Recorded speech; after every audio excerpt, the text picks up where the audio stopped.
1061। मैं हिंदी मीडियम की बात नहीं कर रहा हूँ, मैं कुल बात कर रहा हूँ। सीट्स कितनी थी? और इस साल जो रिजल्ट है वो है 685 फाइनल रिजल्ट, क्योंकि इस साल सीट्स कम है। अब जो बच्चे आज से 4 दिन बाद एग्जाम देंगे, 5 दिन बाद, 5 जून को 2022 का एग्जाम, 2022 के एग्जाम में सीट्स हैं 1015। तो इसका मतलब ये हुआ कि अगले साल सिलेक्शन की संभावनाएं और ज्यादा हो जाएंगी। और जब जब रिजल्ट कम होता है, सिलेक्शन की संभावना थोड़ी सी कम हो जाती है। किसी के लिए भी कम हो जाती है, सिर्फ हमारी बात छोड़ना है, किसी के लिए भी कम होती है। पिछले साल 761 में से जो बच्चे हिंदी मीडियम से हुए थे, मैंने करीब 21 बच्चों की लिस्ट क्लास में अनाउंस की थी, जिनमें से एक बाद में मुझे पता लगा कि उसका मेंस का मीडियम इंग्लिश था, इंटरव्यू हिंदी मीडियम में था। और मैं मान के चल रहा हूँ कि 2-3 और रहे होंगे। तो लगभग 20 से 25 के बीच में कोई संख्या रही होगी, 20, 21, 22, 23 ऐसा कुछ संख्या रही होगी। और जो हाईएस्ट रैंक था पिछली बार, वो रैंक था 246। एक सुनील नाम के स्टूडेंट का था 246 रैंक, जो हिंदी माध्यम में पिछले साल का हाईएस्ट रैंक था। ठीक है। 2013 में जब से सिविल सेवा मुख्य परीक्षा का पाठ्यक्रम चेंज हुआ, 2011 में प्रीलिम्स का सिलेबस चेंज हुआ था, तो 2013 में मेंस का सिलेबस चेंज हुआ था। तो जब से 2013 में मेंस का सिलेबस चेंज हुआ, 2014 अटेम्प्ट में, यानी कि रिजल्ट कब आया हुआ इसका? 15 में। ठीक है।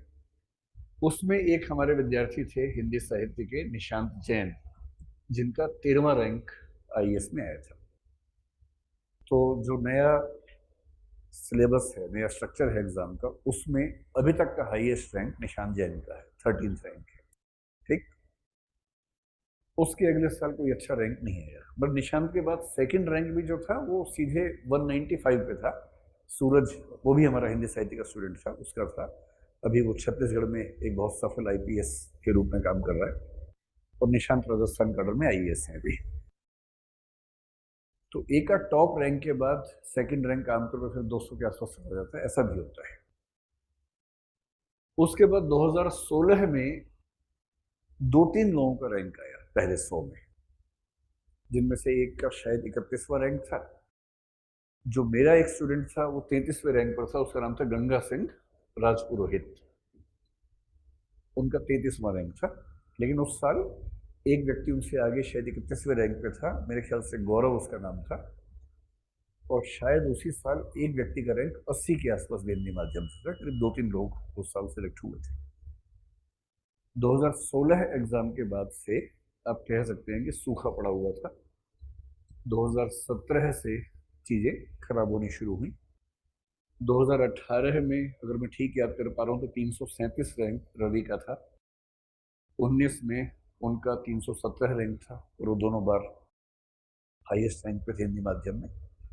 और ऐसा होता है, बहुत मेहनत करने के बाद भी कई बार रैंक बहुत इंप्रूव नहीं हो पाता, कई फैक्टर्स काम करते हैं, आज समझेंगे कौन से फैक्टर्स हैं।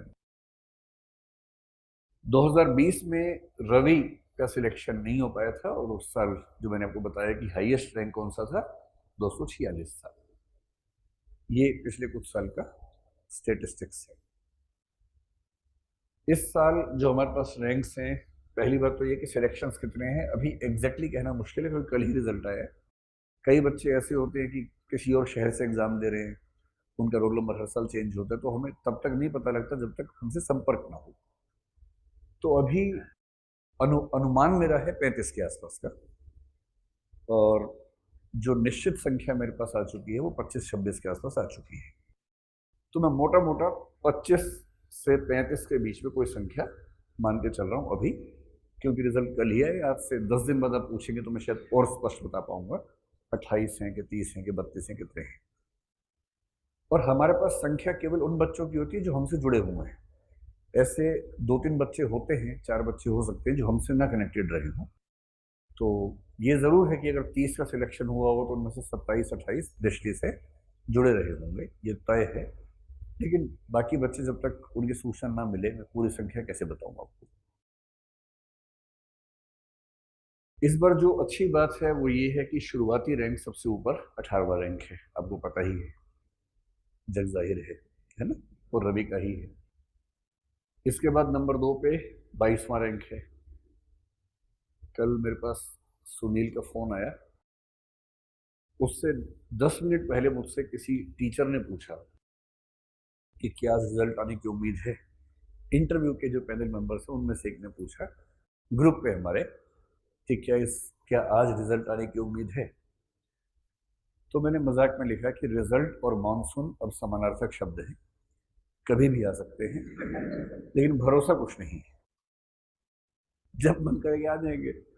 मौसम विभाग कहेगा अरे 3 दिन पहले ही आ गया, है ना। अब कुछ भरोसा नहीं है, कभी भी आ सकता है। तो उसके आधे घंटे बाद बाई चांस रिजल्ट आ ही गया। और इसमें ऐसा नहीं कि कोई मैंने भविष्यवाणी कर दी, रिजल्ट कल आना ही था, नहीं तो आ जाता। कल या आज में आना ही था, क्योंकि 5 को प्रीलिम्स है और प्रीलिम्स से पहले रिजल्ट निकाल देना यूपीएससी की नैतिक जिम्मेदारी है।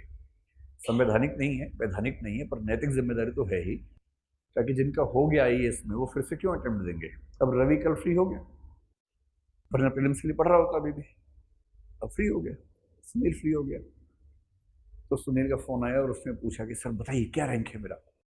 मुझे उससे पता लगा कि रिजल्ट आ गया है पिछले 2-4 मिनट में, और तब खुशी का ठिकाना नहीं था उसका। 22वां रैंक। अच्छी बात है कि उसके बाद भी कुछ रैंक्स हमारे पास अच्छे हैं। जैसे एक रैंक 104 इस बार है। प्रहलाद नाम है उस विद्यार्थी का, प्रहलाद नारायण शर्मा। कल बल्कि वो मेरे साथ था, तो जो मेंटरशिप वाले बच्चे उनसे मैंने मिलवाया उसको, और उसने एक बहुत जोश भरा भाषण उनको दिया, जिससे बच्चे बहुत उत्साहित हो गए। ये वो बच्चे हैं जो प्रीलिम्स देने वाले हैं इस साल, आज से 5 दिन के बाद। आपके सीनियर हैं, यहाँ से लगभग 3 क्लासरूम के बाद उनकी लाइब्रेरी है, मेंटरशिप लाइब्रेरी, वहाँ बैठ के वो पढ़ते हैं। उसके बाद एक और है बहुत ही शानदार कैंडिडेट, उसका रैंक 147 है। उसका नाम है मयंक दुबे। उससे मेरा पहली बार मिलना हुआ इस बार मॉक इंटरव्यू में, और मैं दंग रह गया कि इतना अच्छा इंटरव्यू कैसे कोई दे सकता है। इतना बढ़िया इंटरव्यू दिया उसने। तो मैंने उससे पूछा तुम कहाँ थे अब तक छुपे रुस्तम भाई। तो पता लगा वो यहाँ था, मुझसे मिलना नहीं हुआ था, और हिंदी साहित्य का ही स्टूडेंट भी था। और मेरी गट फीलिंग थी कि इस बार वो बहुत शानदार रैंक लाएगा। 147 है। इंटरव्यू में जितना उसको मिलना चाहिए उतना नहीं मिला, वरना मेरे ख्याल से वो ही पहले 100 में जरूर होता।